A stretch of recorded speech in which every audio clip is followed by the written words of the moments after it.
বাংলাদেশের প্রতিটি মানুষকে অন্তরের অন্তঃস্থল থেকে শুভেচ্ছা, ভালোবাসা, ধন্যবাদ, কৃতজ্ঞতা জানিয়ে শুরু করছি।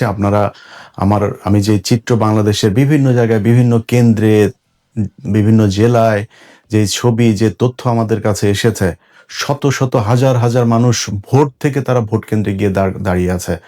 7:30টার আগের থেকে লম্বা লাইন প্রতিটা কেন্দ্রে। আপনাদের এই যে দায়িত্ববোধ, এই দায়িত্ববোধটা আর একটু কয়েক ঘন্টার জন্য আপনাদেরকে সময় বাড়াইতে হবে।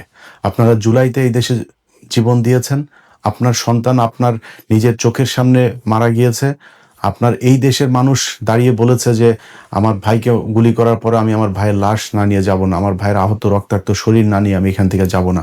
পুলিশের গুলির সামনে দাঁড়িয়ে আপনারা টেনে হেসে আপনার আহত ভাইকে নিয়ে এসেছেন। আপনারা সেই জাতি। আপনাদের প্রতিটা কেন্দ্রে আপনি যে ভোটটা দিয়েছেন সেই ভোটটা রক্ষা করার দায়িত্ব আপনার। আপনি সেই ভোট গণনা হবে, ভোট কেন্দ্র থেকে সেটা প্রকাশ হবে, ঘোষণা হবার পরে সেটা আপনারা রিটার্নিং অফিসারের কার্যালয়ে পাঠিয়ে দিবেন। আপনার কাজ নেই, আপনি তারপরে যায় নাক ডেক তেল দিয়ে তারপরে ঘুমায়েন। কিন্তু এই সময়টুকু আপনাদের আশপাশে যেখানে জামাত ইসলামের ভাইরা যেখানে এই ভোট কেন্দ্রে থাকবে তাদের পাশে থাকবেন, তাদেরকে আপনারা পাহারা দিয়ে তারপরে রাখবেন। তাদের উপরে যদি কেউ আক্রমণ করতে আসে, কোনো দল, কোনো সন্ত্রাসী গ্রুপ যদি তাদেরকে হামলা করতে আসে, আপনার দেয়া ভোটের বাক্স কেউ যদি ছিনিয়ে নিতে আসে, সেটা রক্ষা করার দায়িত্ব আপনার। আমরা কালকে থেকে আজকে পর্যন্ত সারা বাংলাদেশে বিভিন্ন জায়গায় আমরা দেখেছি যে তাদের যে হীন প্রচেষ্টা, তাদের যে ঘৃণ্য পরিকল্পনা, সেটা বাস্তবায়ন করার চেষ্টা করেছে বাংলাদেশের মানুষ, জামায়াত ইসলামী বাংলাদেশ এবং সবশেষ সেনাবাহিনীর কথা না বললেই না। তারা এগুলো রুখে দিয়েছে। সেনাবাহিনীর একটা অংশ গতকালকেও চেষ্টা করেছে যে নীলফামারীর যে ঘটনাটা, জামায়াতের আমির তাকে বিমানবন্দরে সে আসছিল, সে বিমানবন্দরে তো সে কারোর কাছে টাকা বিলি করে নাই, সেখানে তো সে ভোট কিনতে যায় নাই, তার বাড়ি নীলফামারী। সে এখানে বিমানবন্দর থেকে তার 50 লাখ টাকাকে বানানো হয়েছে বিপুল পরিমাণ অর্থ। বাংলাদেশে 50 লাখ টাকা এখন কোনো বিপুল পরিমাণ অর্থ না। এটা হচ্ছে 1 নাম্বার কথা। 2 নাম্বার, সে কোনো জায়গায় ভোট কিনতে যায় নাই।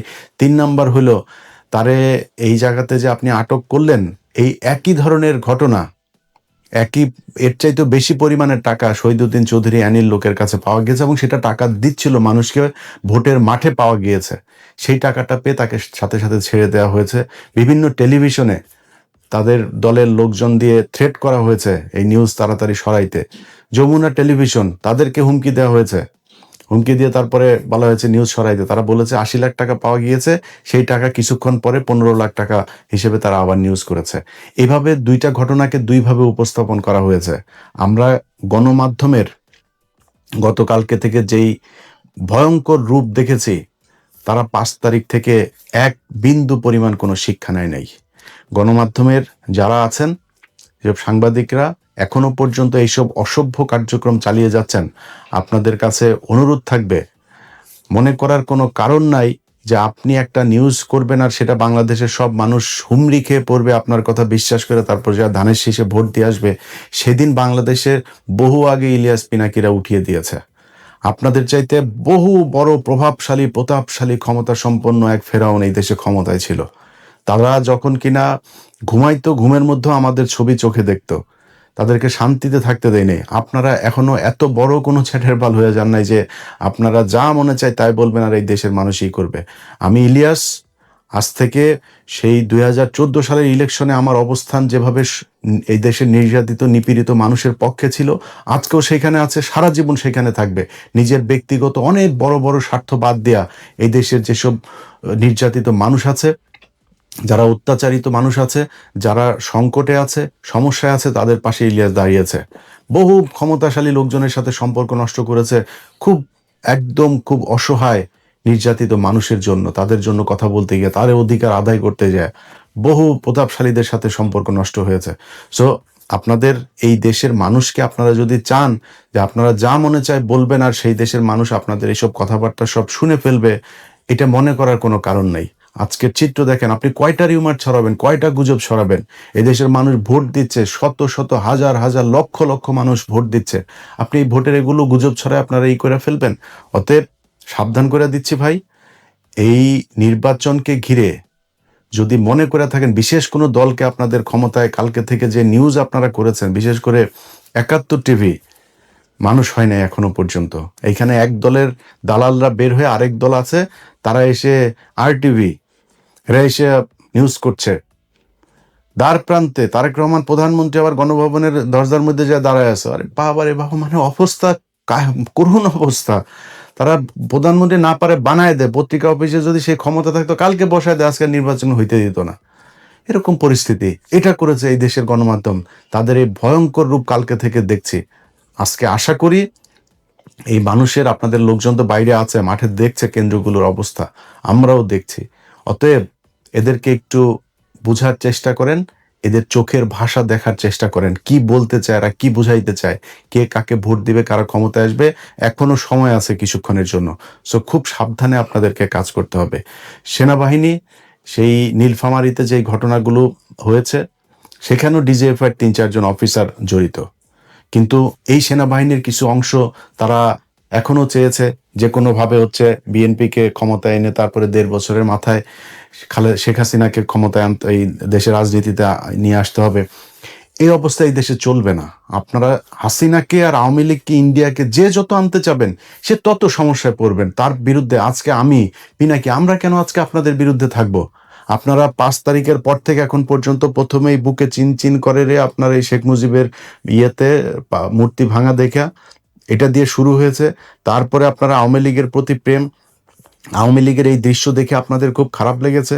তারপরে আওয়ামী লীগকে এই দেশে রাজনীতি করতে দিবেন, সব মামলা তুলে নেবেন। আওয়ামী লীগ বিএনপি ভাই ভাই, এগুলো বহুত শয়তানি। ২ দিন আগে তারেক রহমানের মতো মানুষ বলে শেখ হাসিনার সন্তানেরা, পরিবারের লোকজনেরা যদি চায় তাহলে রাজনীতিতে আসতে পারেন। আপনি কে ভাই? আপনি আওয়ামী লীগকে রাজনীতি করতে দেওয়ার কে? আপনি এখনো প্রধানমন্ত্রী হয়েছেন?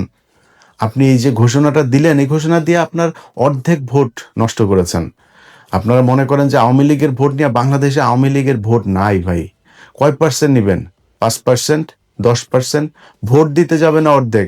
যেগুলি যাবে তাদের উপরে আপনারা যে নির্যাতন করেছেন এই গেল ১.৫ বছরে, এই মামলা বাণিজ্যের নামে, এগুলো আওয়ামী লীগের লোকজন ভুলে গিয়েছে।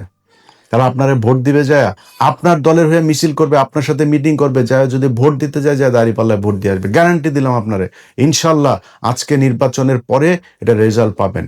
বহু গবেষক, বহু ভবিষ্যৎবাণী, গোয়েন্দা টোয়েন্দা, অনেক কিছু, ঢাকা বিশ্ববিদ্যালয়ের ডাকসুর কথা মনে আছে না? মনে আছে? নাকে খত দিয়া তারপরে কথা বলতে হবে। তোরা আবার ফের এখন এসে অনেক এরা ভবিষ্যৎবাণী দেওয়া শুরু করছে। এরকম ৭০% তারেক রহমান প্রধানমন্ত্রী হয়ে গিয়েছেন, বিএনপি চলে এসেছে, এরকম তোদের এই ৭০% তোরা আওয়ামী লীগের পক্ষেও এরকম তোরা জরিপ বানায় তারপর প্রচার করছিলি। সেই আওয়ামী লীগের ৭০% লোক কই? ২১ কোটি ২২ কোটি মানুষের দেশে ৫% মানুষ যদি রাস্তায় নেমে আসতো হাসিনার জন্য, আজকে হাসিনারে যাইতে হইতো না। তারা কোথায়? ৪৫ মিনিটের নোটিসে তোরা নাই হয়ে গিয়েছিস। এটাই হয় বর্জুয়া। এই পুঁজিবাদী শাসন ব্যবস্থায় যারা নিজের পেটের চিন্তা করে তাদের রাজনীতিগুলো রাতারাতি পরিবর্তন হয়ে যায়। যারা আওয়ামী লীগ করতো তাহাই এখন বিএনপি, বিএনপির অবস্থা খারাপ হবে তারাই আবার আওয়ামী লীগে যায় যোগ দিবে। এরা নিজের পকেটের টাকা দিয়ে রাজনীতি করে না, রাস্তাঘাটে মানুষের টাকা পয়সা নিয়ে চাঁদাবাজি করে তারপর রাজনীতি করে। এই জন্য এদের রাজনীতির জন্য কোনো মায়া নাই। অতএব যে কথাগুলো বললাম, বাংলাদেশের মানুষের কাছে অনুরোধ থাকবে, ভাই আপনারা আর কয়েকটা ঘন্টা আপনাদেরকে কষ্ট করতে হবে। আপনারা ভোট দিয়ে চলে গেলে হবে না, রুটিন করে তারপর আপনাদের যাইতে হবে। কিছু মানুষ যাবেন, খাওয়া দাওয়া করবেন, রেস্ট নিয়ে আবার আসবেন। ভোট গণনার পর থেকে প্রতিটি সেকেন্ড ভোট কেন্দ্রের বাইরে পাহারা দিতে হবে। এখানে কোনো সন্ত্রাসী কার্যকলাপ করতে দেওয়া হবে না। এটা আপনাদের মাথায় রাখতে হবে। আপনারা এই বাংলাদেশের যেই পরিবর্তনের হাওয়া আমাদের বাংলাদেশের ভাগ্যাকাশে আমরা দেখছি, সেই পরিবর্তন যদি হয়, এটা আপনি আমার জন্য করবেন না, এটা ডক্টর শফিকুর রহমানের জন্য করবেন না, জামাত ইসলামের জন্য করবেন না, আপনার জন্য করবেন। আমি গতকালকে আমার ভিডিওতে বলেছি, ভাই আমি জামাত ইসলামের কেউ না, আমি জামাত ইসলামের এমপিও হব না, মন্ত্রীও হব না, জামাত ইসলামের কাছে আমি কোনো সুবিধা আনতে যাব না। কিন্তু আপনাদের জন্য আমি আজকে এই যে সেনাবাহিনীর সাথে আমার সমস্যা, বিডিআরকে নিয়ে আমার সেনাবাহিনীর সাথে সমস্যা, সরকারের সাথে সমস্যা, আসিফ নজরুলের সাথে সমস্যা, এই সমস্যা এই দেশের আলেম সমাজের এখনো প্রায় ৪-৫ হাজার আলেম এখনো জেলখানায় আছে।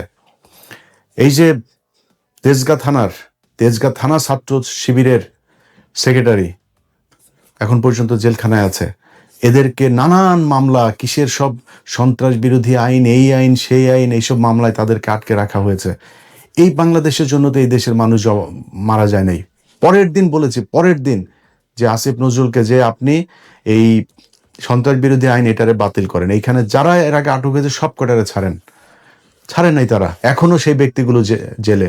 আপনাদেরকে আল্লাহ মানে এই এই এই যে আযাব, এই আযাব আল্লাহ আমার মনে হয় না জীবনে কোনোদিন মাফ করবে। তাদের কারণে আপনারা আজকে চেয়ারে বসে আছেন, অথচ সেই মানুষগুলো এখনো জেলখানায় আছে। বিডিআর এর পরিবারগুলো, বিশ্বাস না হলে যান জেলখানায় যান। আমি তাদের ভিডিও দেখেছি, ছবি দেখেছি, আমার কাছে তার পরিবারের লোকজনেরা পাঠিয়েছে।